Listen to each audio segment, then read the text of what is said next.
16 তারিখের পর অর্থাৎ 16 ডিসেম্বরের পর যে নাকি আনঅফিসিয়াল ফোন অফ বন্ধ হয়ে যাবে। সো এটা কিন্তু আমরা অনেক আগে থেকে শুনে আসতেছি, আমরা ছোটবেলা থেকে শুনে আসতেছি যে আনঅফিসিয়াল ফোন বন্ধ হয়ে যাবে। সো এই অমুক তারিখে বন্ধ হয়ে যাবে, মানে এটা নিয়ে কনফিউজ হচ্ছে, কিন্তু আনঅফিসিয়াল ফোন ছাড়া কিন্তু আমরা চলতে পারি। আসসালামু আলাইকুম ভিউয়ার্স, তো আপনারা কেমন আছেন? আশা করি আল্লাহ তাআলার রহমতে আপনারা সকলে ভালো আছেন।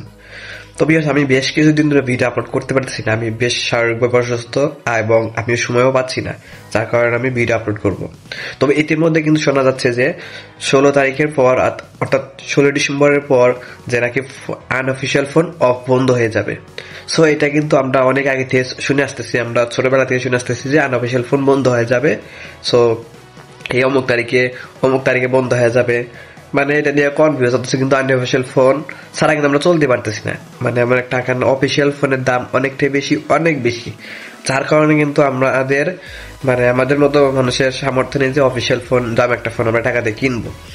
সো সেদিক থেকে বুঝতে হবে যে আনঅফিসিয়াল ফোন এই জন্যই প্রাইস কম, কারণ এটা অফিসিয়াল ভাবে এটা বাংলাদেশে রেজিস্ট্রেশন করা হয় না, যার কারণে এই ফোনগুলো ব্যাড থাকে না এবং প্রাইসও কম হয়ে থাকে, আমরা ব্যবহার করতে পারি খুব সহজেই। কিন্তু এবার কঠোরভাবে নির্দেশনা দিয়েছে যে আনঅফিসিয়াল ফোন বন্ধ হয়ে যাবে।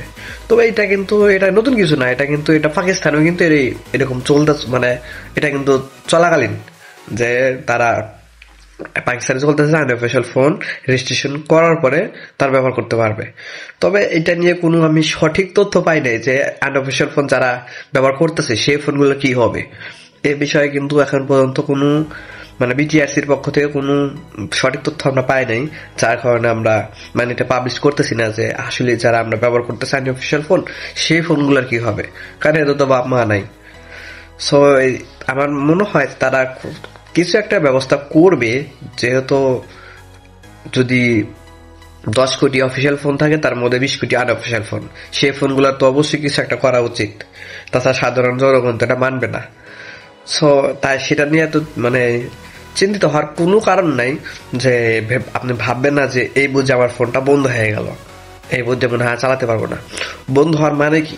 এটা হচ্ছে আপনি একটা ফোন ব্যবহার করতেছেন, সেই ফোনের নেটওয়ার্ক সার্ভার যা আছে জাস্ট সেটা বন্ধ করে দিবে, জাস্ট এতটুকু। তারা ওখান থেকে বন্ধ করে দিবে, সিম নেটওয়ার্ক কানেক্টেড হবে না আনঅফিসিয়াল ফোন যেগুলো রেজিস্ট্রেশন করা হয়নি।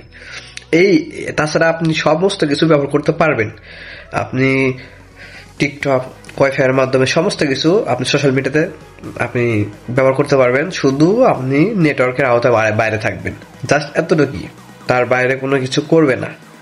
এইটাই বন্ধ হয়ে যাবে। আপনি ভাববেন যে আপনার হাতের ফোনটা অফ হয়ে যাবে আর চালু হবে না, এরকমটা কিছু নয়, জাস্ট আপনি ব্যবহার করতেছেন, নেটওয়ার্ক কানেক্টিং থাকবে না, এতটুকুই। তবে আমি শিওর যে তারা কিছু একটা ব্যবস্থা করবে, যেরকম আমরা ইদারিং 10 বছর ধরে দেখে আসতেছি যে আমরা সিম রেজিস্ট্রেশন করলাম, যেগুলো ফোন আমরা একসময় দেখেছি যে 20 টাকা সিম কিনেছি, 30 টাকা দিয়ে সিম কিনেছি, কিন্তু ওগুলা জাস্ট কোনো রেজিস্ট্রেশন ছাড়াই আমরা ব্যবহার করতে পারছিলাম। কিন্তু মাঝখানে কিন্তু কি হলো যে আমরা বায়োমেট্রিক ফিঙ্গারপ্রিন্ট দিয়ে রেজিস্ট্রেশন করার পর আমরা সমস্ত পুরাতন সিম রেজিস্ট্রেশন করে নিছি।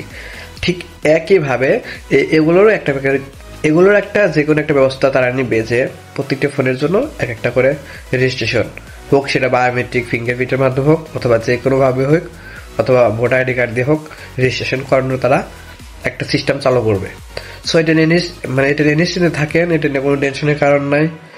সো এতটুকু আমি আপনাদেরকে জানালাম, এটা নিয়ে কোনো ভাবনা আর চিন্তার কোনো কারণ নাই।